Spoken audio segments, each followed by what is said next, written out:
Thank you. Thank you very much, Chair. Thank you, officials. Good to see you not on a Zoom. I guess my questions actually go to some of the previous questions from Senator Patrick, and really about separating that compliance role out. So whilst the amendments are being drafted, the MDBA is going to retain responsibility for that particular component until we have that legislation through. Is that correct? Everyone's nodding? That's correct. Thank you. With that. So the progress of the amendments, we know it's going to be within a timely manner that suits the government and the minister. So what's actually being done in the meantime to give confidence to communities that you just haven't set and forget your compliance responsibilities, given that they're going to be dealt with in another place, hopefully? So in the first instance, the compliance compact that Basin government signed up to a couple of years ago is in operation. I'll let Mr Glyde talk to that. The new interim Inspector General was appointed in December, and he's currently out meeting stakeholders, hearing from them and looking at what he can do to improve confidence across the basin in What are compliance. some of the things he's actually hearing? So I understand, I can't speak for Mr Grant, and I understand he's appearing before the committee tomorrow. Right. Well, I might ask him how over-consulted they may or may not feel. We could perhaps, Senator, if it would help, we could talk about the ongoing compliance role that we will continue to administer until the legislation is changed. And so have you changed it? Given what the PC report came out, it said this is an issue. Yeah. Have you continued business as usual, or have you made some internal changes to how you conduct your activities in this regard since that's come out? We've maintained, if you like, an institutionally separate Office of Compliance, but that was pretty much what we were doing before, recognising some of the issues that some stakeholders have been concerned about us marking our own homework. However, I'd say there's two things that we're doing. One is we're preparing the way to make sure that there will be a smooth transition of our staff and our competences to the Inspector General of Water when the position is legislated. And the second thing is we are continuing on, as Mr Blacker has said, with implementing our existing commitments in relation to compliance. And I could perhaps ask Mr Blacker to just take us through maybe a summary of our what we've got planned for the next 12 months, and when that transition occurs, obviously it moves, those activities will move straight over to the Inspector General. So the two things I think we've done are we're preparing ourselves for the staff and the function to move off, but also getting on with the job of making sure that we're still living up to the commitments that we have for ensuring compliance. Thank you. As has been outlined, we continue to execute on our agreed functions, or our legislated functions, I should say. We do publish each year a set of water compliance priorities, and we've published 5 for the current financial year.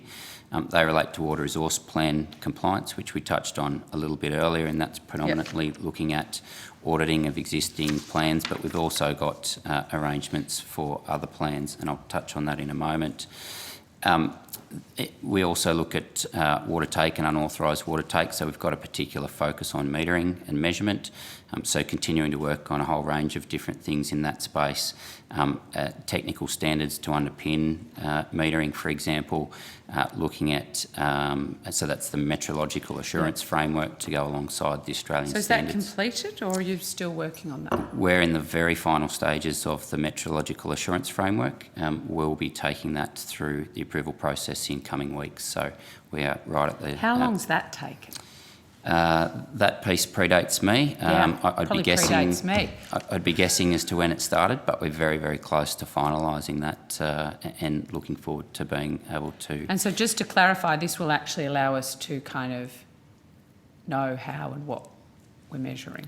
So there's two aspects really in measurement. One's the Australian standard, so that's AS 4747, and that's the non-urban water metering framework.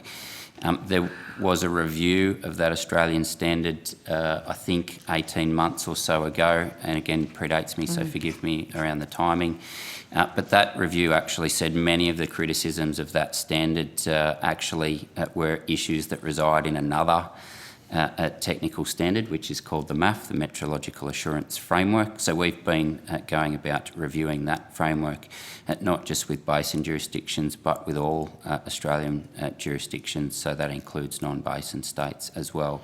So working with a collective national view on that.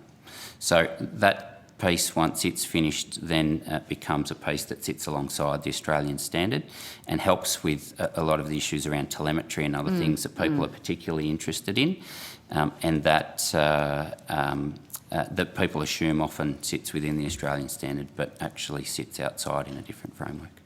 Of course it does. I'll just add a little editorial bit there. That Please, Mr. Glyde. I wasn't sure about the intent of your question, but I took it that the implication might be that because the function might be leaving the MDBA, we might lose interest in it and not pursue it. Or that you hadn't really changed anything in light of, like you've just gone, okay, it's going, so we're just going to keep doing what we're doing, prepare to leave. Yeah, and I guess the point I'd make would be that for the ongoing implementation of the Basin Plan, one of the critical factors is confidence from the community that water is going to where it's meant to be going to. And for us, a critical factor in success of implementing the Basin Plan will be having a strong independent regulator. So we've got a strongly vested interest in making sure that not only do we deliver on our existing legal responsibilities, but we also make sure that we're handing it over in a condition that will mean that we do have that strong independent regulation going forward in coordination with the state. So I just wanted to reassure you that that's our intent in relation to compliance. Okay, so my actual question, so the strengthening of compliance, whilst you're waiting for the legislation, what has changed? There's a significant strengthening of that compliance function in the previous, the budget of last year, I think in the February budget, where a significant amount of money was committed by the federal government and allocated to the MDBA. It's in the order of $30 million. It's slightly over 30. But I'm also very, very conscious, Mr. Glyde, as you would be, of buckets of money not actually resulting in outcomes. Sure. And so what I was saying is that what has this been a significant plus in terms of ensuring ongoing adequate compliance by the MDBA in the current instance, but in future, hopefully by the Inspector General, will be this significant injection of ongoing cash that enables the auditing and all of the things that Mr. Blaker has talked about to be continued. So that was something that sort of got missed in the discussion about transferring the function. That was seen to take a lot of the media attention. But there was a significant investment that was announced. It was in the February budget. I think we got the money at the 1st of July of 2020. But that to me at the time was a very significant improvement in our ability to commit to these long-term monitoring, auditing and compliance functions. And I think that's another change. All right, can I on notice then get the detail? Sure.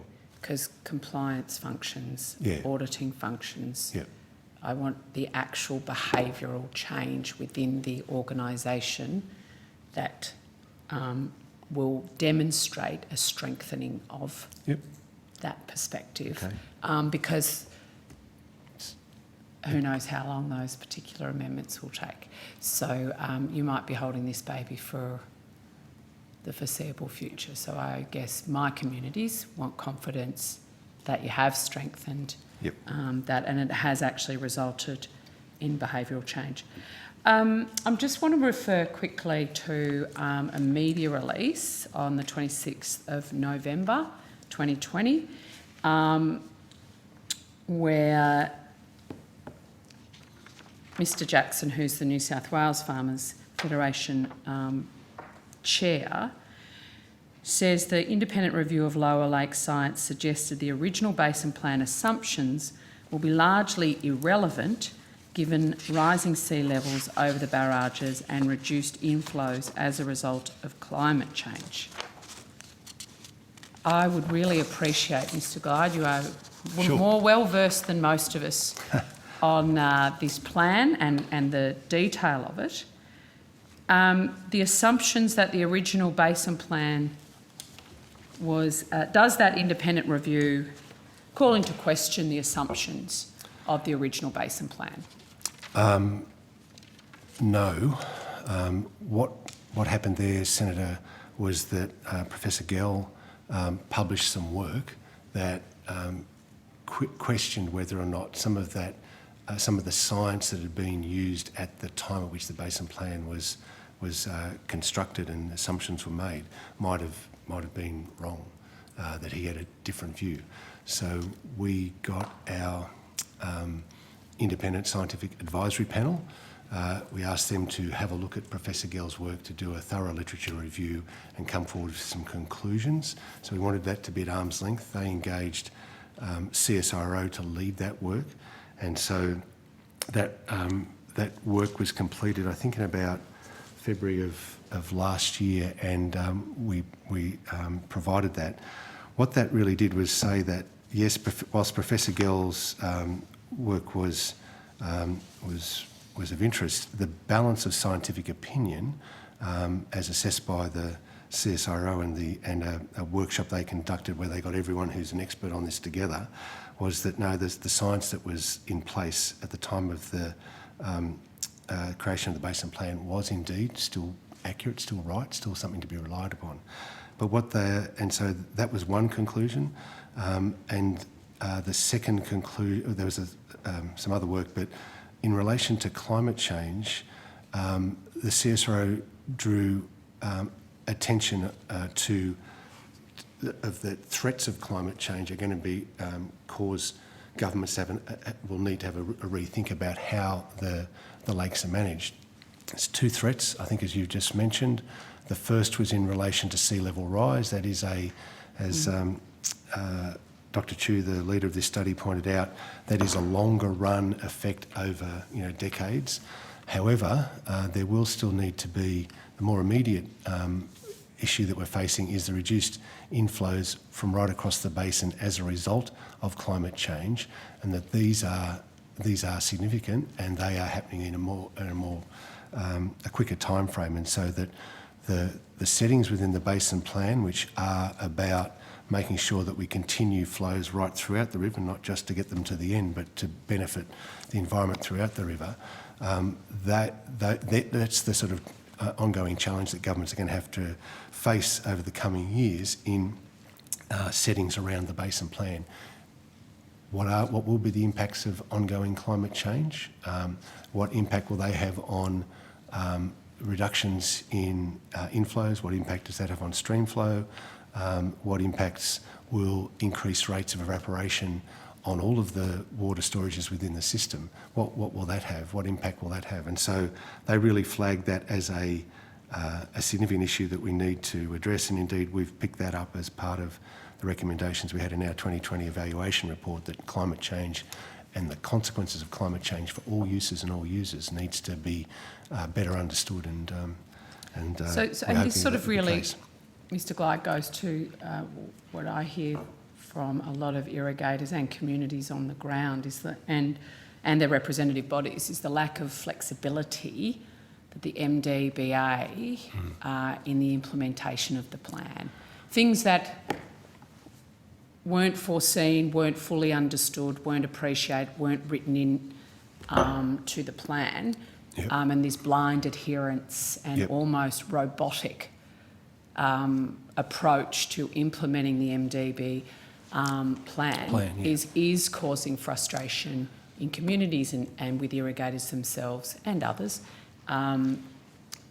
because it doesn't actually have the flexibility that those who envisaged this at the beginning wanted to see.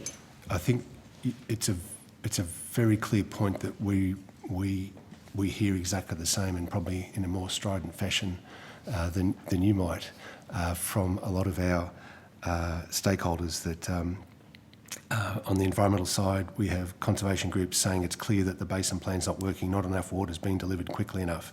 On the irrigation side, it's clear that there's greater impacts on the farm community and other communities, and something needs to be done, something needs to be changed.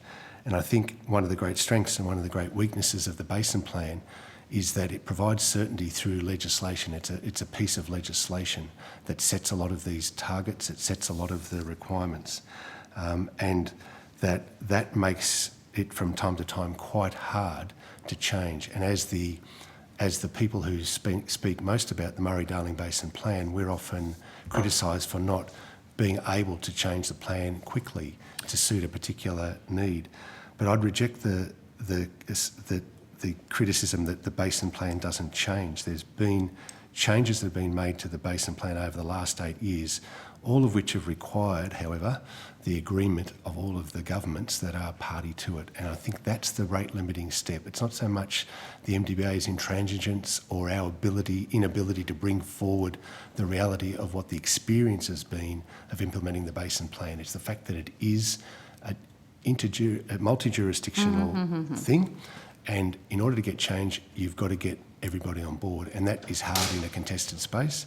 The best example I could give of some recent changes is that, particularly for some of your constituents, would be that the actual sustainable diversion limit target, the sustainable diversion limit has been increased in the plan through legislation, got passed through this place a couple of years back to increase the sustainable diversion limit by 605 gigalitres by using the SDL adjustment mechanism.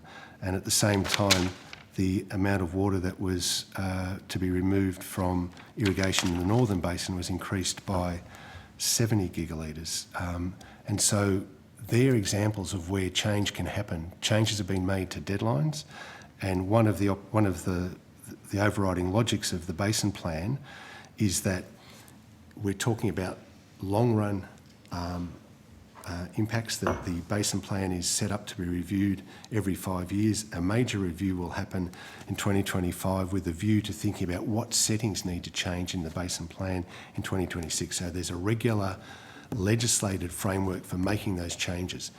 What I think your stakeholders are concerned about, and many others are, is that we need to move more quickly than once every 12 years. And so whilst we're capable of doing that is indeed can happen, you do need that all of government agreement, and that generally means broad stakeholder agreement to those as well. I might add, Senator, the government has also responded quite significantly in terms of the way the Basin Plan is implemented. So in September last year, the Minister announced the Community Investment Package, and at the centre of that was a commitment not to pursue buybacks in terms of Basin Plan implementation, and to focus much more strongly on off-farm projects and to support states to better deliver some of the supply and constraints projects. We're very, very glad to hear his commitment around the 450. Just finally, the VFF feel obviously very, very strongly about river operations. Yep. And making sure that, I guess they're wanting to see the river operations section managed separately, so that that the whole focus of whoever's managing that part can be on delivering for water for paying customers. Their view being that the MDBA has an all time-consuming focus on implementing the Basin Plan and neglecting their day-to-day river operations responsibility. And I guess they're seeking that, that guarantee that in, again, the pursuit of implementation of the Basin Plan to the black letter of the law, that you'll also be able to 100% focus on the implementation and run the river appropriately, and so that you can with confidence say you are looking after all water users. Yep. And we've heard the Victorian Farmers Federation say that to us on several occasions, and it's not a view that they alone hold. No. And I think it's worthwhile having a bit of think about the history of the creation of the Murray-Darling Basin Authority and why indeed the two functions have been put together. So in 1917, the forerunner of the Murray-Darling Basin Authority was a thing called the River Murray Commission, Yes. put together to create, it was created at the request of the states to provide an independent umpire to administer their rules. And so until 2010, the Murray-Darling Basin Commission did that function. The Basin Plan, if you look at it very simply, is simply a set of changes that are made to the operation of the river. And so the thought behind providing the responsibilities for bringing forward the Basin Plan is that sooner or later all these changes have to be reflected in the actual operation of the river. And so whilst what you've got with the Basin Plan is the creation of a very large irrigator, Ms Swirepick, who is also a paying customer because the Commonwealth has paid for each and every one of the entitlements she holds. And we have to make sure that the delivery system that has been in place for over 100 years that we've managed, and certainly my predecessors have managed, is able to reflect the new requirements of the 6 governments. And so we have a strong view that it is best to keep these two functions together rather than create a further separation of institutional arrangements. So, Mr. Glyde, the history lesson's great, but I mean, anybody who's listening to this will be well versed with how we all got here. Excellent. Yeah, you know, it's not the first rodeo. So you're saying that the river operations is a consequence of the implementation of the Basin Plan? No. What I'm saying and is therefore should stay that within... What I'm saying is that river operations has changed, is changing, will change as a result of the implementation of the Basin Plan. So 20 years ago, there was no requirement for the Murray-Darling Basin Commission to satisfy the needs of an environmental water holder. An environmental water holder uses their water at a different time of the year than a traditional irrigator would use it. Traditionally, and well, you hope. Well, exactly. Historically, water for the environment would be being used during the spring, the winter and the spring. That's when the natural pulse would come down. That's when the water would fall. Irrigators, and in fact the creation of the irrigation industry has turned around that natural flow. And so quite sensibly, irrigators use water when it's hot. And so the fact that you've got now within the system, you've got two irrigators with totally different requirements requires us to manage the river in a different manner. And the fact that the overall amount of water that's going to be available in the future is reduced, that's another factor that it makes it difficult. I guess the point I'm wanting to make is that there are synergies in managing the river with a full knowledge of what is coming down the road in relation to the implementation of the Basin Plan, because the overall objective of the Basin Plan is to have a healthy working river where the benefits, the uses and the uses and the values can be maintained for all, not just for one or more particular interests. And I think there's a logic to it. I can understand. So you reject what the VFF, like the VFF's making the call that the MDBA is neglecting its role in the day-to-day river operations. And I would reject that call, and Mr Reynolds might wish to add a bit more, but the other thing to remember is that we have obligations that are required through the agreement we have with the states where that work is funded by the states for us to manage the river in the way that the VFF are talking about. We still have to deliver those functions to some rather inquisitive state governments. They direct what we do, they fund what we do. Commonwealth also participates as well, but we are obliged to deliver those functions. And what's happened is that the Commonwealth government back in 2007 decided it would be a good idea provide this additional function to the MDBA. And my argument would be that we can walk and chew gum at the same time, and that we're doing that, and there is advantage in having the two functions sitting side by side. Thank you. Thank you, Senator Mackenzie. We'll